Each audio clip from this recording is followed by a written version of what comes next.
Continuamos con Expedientes Criminales. Las autoridades intentan dar captura a la banda de los Calix en Olancho, pero en su búsqueda han caído en una situación muy peligrosa. En ese momento yo lo sigo y justo afuera lo está esperando una camioneta.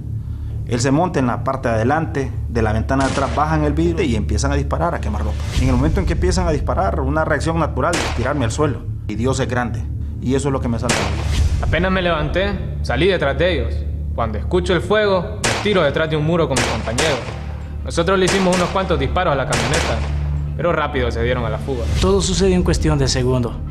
Fácilmente alguien pudo haber muerto en esa ocasión. Ninguno resulta herido, pero se dan cuenta de lo peligroso y grave de la situación.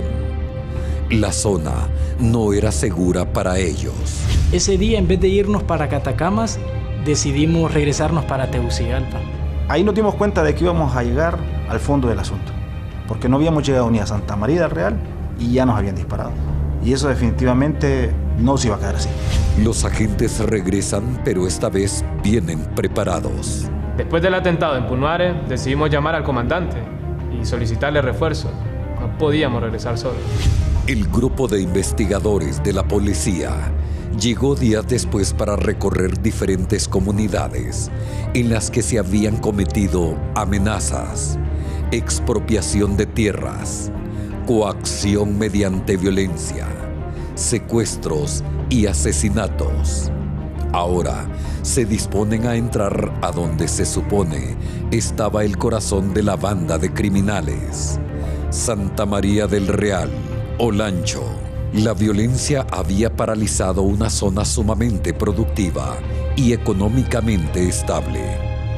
Los agricultores de maíz, café, tabaco y frutas debían de pagar a los Calix un alto precio para que los dejaran trabajar en paz.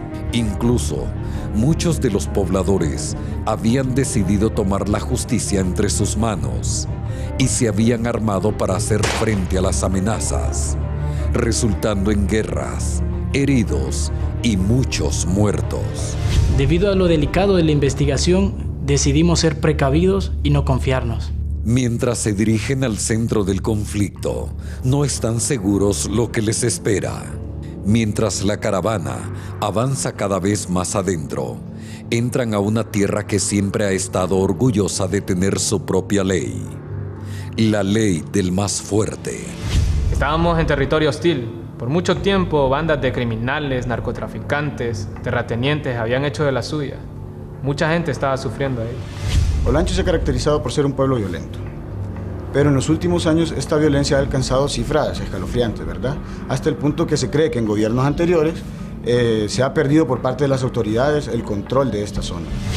Así, los oficiales respaldados por la policía militar dan los primeros pasos para retomar el control y recuperar la paz de estos municipios. Los pueblos anteriores poco nos habían ayudado.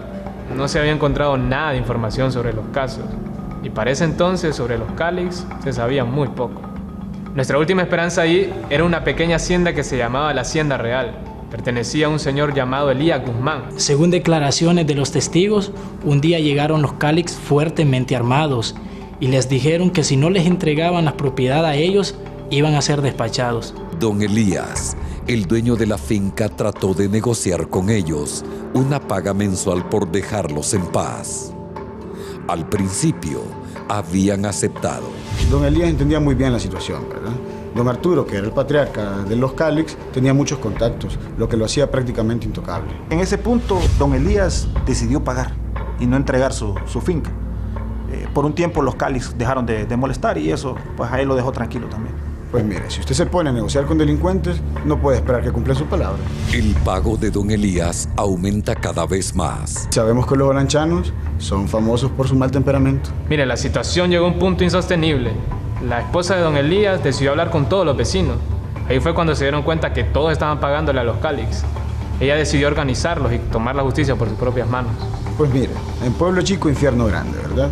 Los mismos vecinos se reunieron y le fueron con el chisme a los Calix. Un par de días después de la reunión con los vecinos, la esposa de don Elías está por entrar a su propiedad, pero antes de llegar es interceptada por 2 camionetas. Hombres armados le apuntan y la obligan a subirse a uno de los vehículos. Este secuestro era un delito más que se sumaba a la larga lista de crímenes que esta banda había cometido.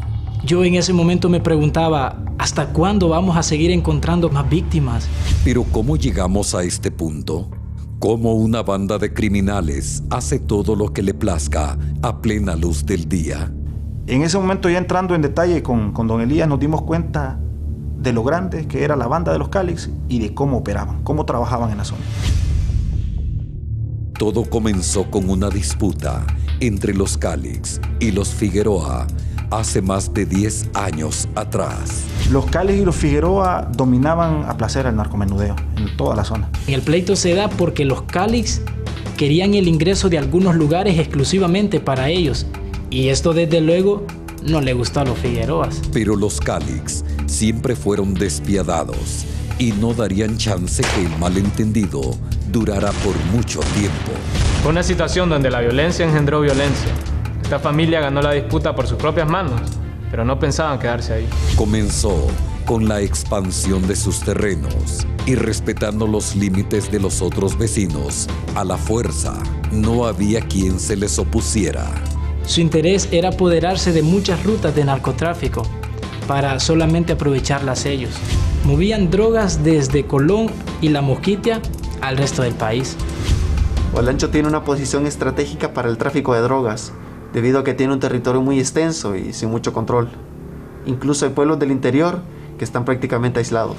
Incluso de tantas propiedades que logró adquirir, ¿verdad?, logró construir nuevas vías para el tráfico, y en algunos terrenos hasta logró construir pistas para que aterrizaran narcoavionetas. Al inicio solo eran primos y hermanos de la familia Calix, pero al poco tiempo comenzaron a asociarse con los criminales de la zona, quienes operaban a lo largo del corredor del Boquerón. La banda, que comenzó como una familia unida, se convirtió en una banda de más de 35 personas armadas, buscando controlar todo. Poco a poco incursionaron en otras actividades criminales, como el robo de ganado, el tráfico de mercancías robadas, el asalto, la extorsión. A eso nos enfrentamos, a una banda criminal muy grande, la cual había crecido gracias a la falta de autoridad local. Ellos se escondían en las montañas. Para ellos era muy fácil. Utilizaban caminos de herradura. Ellos tenían sus movimientos específicos y eso prácticamente hacía imposible que lo localizáramos. Olancho es un departamento demasiado grande. Mientras el grupo de investigación llegaba a la municipalidad para conocer a las autoridades, estas se mostraban molestas y desconfiadas del grupo de ayuda que venía. Nos entrevistamos con el alcalde. Al principio se miraba un poco dudoso, pero accedió a explicarnos cuál era el problema. Habían pocos policías, había pocos recursos y un terreno bastante grande para esconderse. Santa María del Real es un pueblo pequeño. Se ubica en el centro del Ancho, en medio de 2 grandes ciudades, ¿verdad?, que es Catacama y Juticalpa. Y le diré que su población no ha de sobrepasar sus 12,000 personas. Este era un pueblo que pretendía impulsarse con sus recursos naturales, pero el crimen estaba destruyendo la ilusión, el deseo de estas personas trabajadoras. Pero los Calix no dejarían que las cosas cambiaran tan fácilmente. No dejarían que nadie se metiera en su camino. Ese día nos informaron y con mucho pesar nos dimos cuenta de que habían asesinado a don Elías. Lo habían encontrado muerto en la carretera. Él iba hacia Tegucigalpa a refugiarse. Eso era una señal para que aceleráramos el paso de la investigación.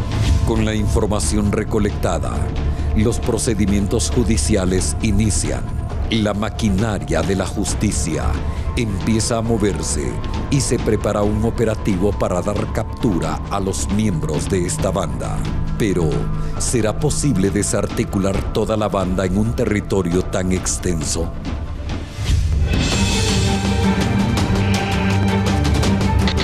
Ya regresamos con Expedientes Criminales.